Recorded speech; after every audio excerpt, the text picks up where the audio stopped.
Hello, welcome to Rid Short Talks. നമസ്കാരം. നമുക്ക് തുടങ്ങാം. നിഫ്റ്റി വിശകലനം. July 23 trading plan. അതാണല്ലോ നമ്മുടെ ഇന്നത്തെ നോട്ടം.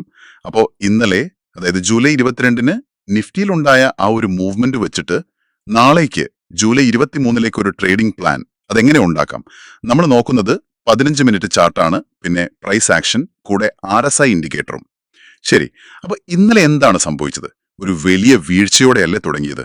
അതെ, തുടക്കത്തിൽ നല്ലൊരു സെല്ലിംഗ് പ്രഷർ ഉണ്ടായിരുന്നു. എന്നിട്ട് മാർക്കറ്റ് കയറാൻ നോക്കി, പക്ഷെ അവിടെ പിടിച്ചു നിന്നില്ല. ഒരു ലോവർ ഹൈ ഫോം ചെയ്തു അല്ലേ? ശരിയാണ്, ആ ഒരു തിരിച്ചുവരവുണ്ടായി. പക്ഷെ പുതിയൊരു ഹൈ ഉണ്ടാക്കാൻ പറ്റിയില്ല. തൊട്ടു മുമ്പത്തെ ഹൈന്റെ താഴെ നിന്നു. അപ്പൊ ഇതൊരു എന്താ പറയാ, ഒരു സൈഡ് വേസ് പോലെയാണോ അതോ ഒരു ചെറിയ ക്ഷീണം കാണിക്കുന്നതാണോ? RSI വെച്ച് എന്ത് തോന്നുന്നു? RSI നോക്കുമ്പോ അത് 60 ലെവലിൽ തട്ടി താഴോട്ട് വന്നു. ഇപ്പൊ ഏകദേശം 46 അടുത്താണ് നിൽക്കുന്നത്. 46. ഓക്കെ. സാധാരണ 50-ന് മുകളിലാണെന്നേ നമ്മൾ ഒരു സ്ട്രെങ്ത് കാണും. 50-ന് താഴെ വരുമ്പോ അതൊരു വീക്ക്നെസ് അല്ലെങ്കിൽ ഒരു കൺഫ്യൂഷൻ സ്റ്റേറ്റ് അതാണ് കാണിക്കുന്നത്. അപ്പൊ മുകളിലേക്ക് പോകാനുള്ള ഒരു മടി അല്ലെ, വില പിടിച്ചു നിൽക്കാത്തതും ഇതുമായി കണക്ട് ചെയ്യാമല്ലോ. അതെ, രണ്ടും ചേർത്ത് വായിക്കാം. ഒരു വ്യക്തമായ ഡയറക്ഷൻ ഇല്ലായ്മ അവിടെ കാണുന്നുണ്ട്. ശരി, അങ്ങനെയെങ്കിൽ ഇപ്പോൾ നിർണായകമായിട്ടുള്ള ലെവലുകൾ ഏതൊക്കെയാണ്? നിങ്ങളുടെ കയ്യിലുള്ള നോട്ട്സിൽ റെസിസ്റ്റൻസ് സോൺ, മുകളിലത്തെ തടസ്സം 25,160 തൊട്ട് 180 വരെ പറയുന്നുണ്ട്. അതെ, 25,160, 25,180 ഒരു പ്രധാന റെസിസ്റ്റൻസ് സോണാണ്. താഴെ സപ്പോർട്ട് എവിടെയാണ്? 24,960. സപ്പോർട്ട് സോൺ 24,960, 24,940 റേഞ്ചിലാണ്. പിന്നെ CPR VWAP പോലുള്ള ലെവലുകളും നമ്മൾ ശ്രദ്ധിക്കണം. CPR VWAP അതും നാളത്തെ ട്രേഡിംഗിൽ സപ്പോർട്ടോ റെസിസ്റ്റൻസോ ആയിട്ട് വരാം അല്ലേ? തീർച്ചയായും, ഡെയിലി ട്രേഡിംഗിൽ ആ ലെവലുകൾക്ക് നല്ല പ്രാധാന്യമുണ്ട്. ഓക്കെ, അപ്പോ ഈ ലെവലുകളൊക്കെ വെച്ചിട്ട് നമുക്കൊരു പ്ലാൻ ഉണ്ടാക്കണമല്ലോ. വാങ്ങാൻ, അതായത് ലോങ് പോകാൻ എവിടെ നോക്കണം? ലോങ് എൻട്രി നോക്കുവാണെങ്കിൽ 25,120 എന്നൊരു ലെവലുണ്ട്. അതിനു മുകളിലേക്ക് വില നല്ല ശക്തിയോടെ ബ്രേക്ക് ചെയ്താല് അവിടെ ഒരു എൻട്രി ആലോചിക്കാം. വെറുതെ ബ്രേക്ക് ചെയ്താൽ മതിയോ? പോരാ, നല്ലൊരു ബുള്ളിഷ് ക്യാൻഡിൽ, അതായത് നല്ലൊരു പച്ച ക്യാൻഡിൽ വരണം. കൂടെ RSI 50-ന് മുകളിലേക്ക് കയറുവാണെങ്കിൽ അത് നല്ലൊരു കൺഫർമേഷനാണ്. ഓക്കെ, അപ്പോ സ്റ്റോപ്പ് ലോസ് എവിടെ വെക്കും? സ്റ്റോപ്പ് ലോസ് ഏകദേശം 25,040-ന് താഴെ വെക്കാം. ടാർഗറ്റ് ആദ്യം 25,180. നല്ല വോളിയം ഒക്കെ ഉണ്ടെങ്കിൽ ഒരു പക്ഷേ 25,220 വരെയും നോക്കാം. ശരി, ഇനിയിപ്പോ മാർക്കറ്റ് താഴോട്ടാണ് പോകുന്നതെങ്കിൽ ഷോർട്ട് എൻട്രി വിൽക്കാനുള്ള അവസരം എവിടെയാണ്? ഷോർട്ട് എൻട്രിക്ക് നമ്മൾ ശ്രദ്ധിക്കേണ്ടത് 25,000 എന്ന ലെവലാണ്. ആ സപ്പോർട്ട് താഴേക്ക് ബ്രേക്ക് ചെയ്യണം. അവിടെയും കൺഫർമേഷൻ വേണം. ഒരു ബെയറിഷ് എൻഗൾഫിംഗ് പാറ്റേൺ കിട്ടിയാൽ നല്ലതാണ്. അതായത് തലേന്നത്തെ പച്ച ക്യാൻഡലിനെ മൊത്തമായി വിഴുങ്ങുന്ന ഒരു ചുവപ്പ് ക്യാൻഡൽ, അല്ലെങ്കിൽ നല്ല വോള്യൂംതോടെയുള്ള ഒരു ബ്രേക്ക് ഡൗൺ.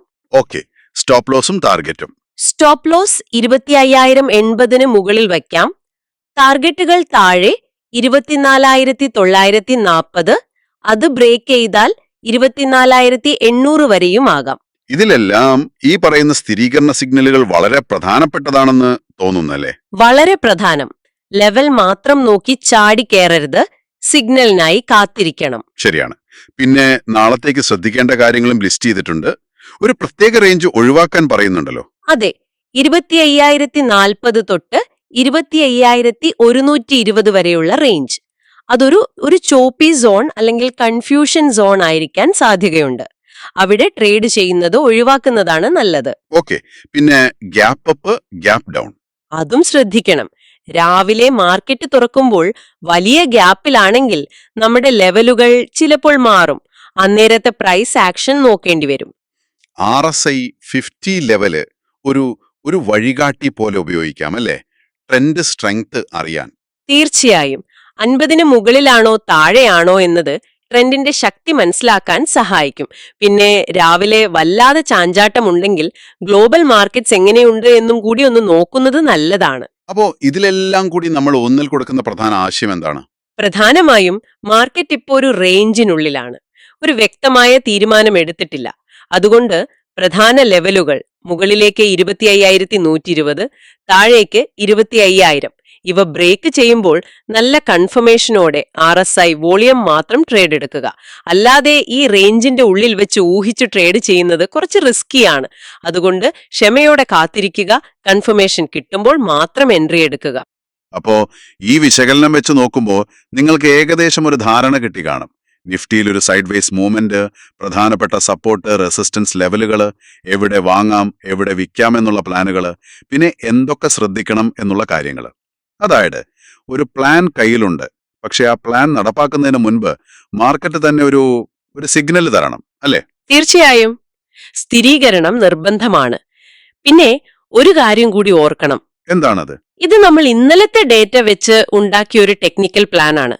പക്ഷേ നാളെ മാർക്കറ്റ് തുറക്കുന്നതിന് മുൻപ് ലോകത്ത് എന്തെങ്കിലും വലിയ വാർത്ത വന്നു, അല്ലെങ്കിൽ ഒരു വലിയ ഗ്യാപ്പ് ഡൗണോ ഉണ്ടായി, അപ്പോ ഈ ടെക്നിക്കൽ ലെവലുകൾ ചിലപ്പോൾ അപ്രസക്തമായേക്കാം. അത്തരം സാഹചര്യങ്ങളിൽ ഒരു ട്രേഡർക്ക് എത്ര പെട്ടെന്ന് സാഹചര്യത്തിനനുസരിച്ച് തന്റെ പ്ലാൻ മാറ്റേണ്ടി വരും. ശരിയാണ്.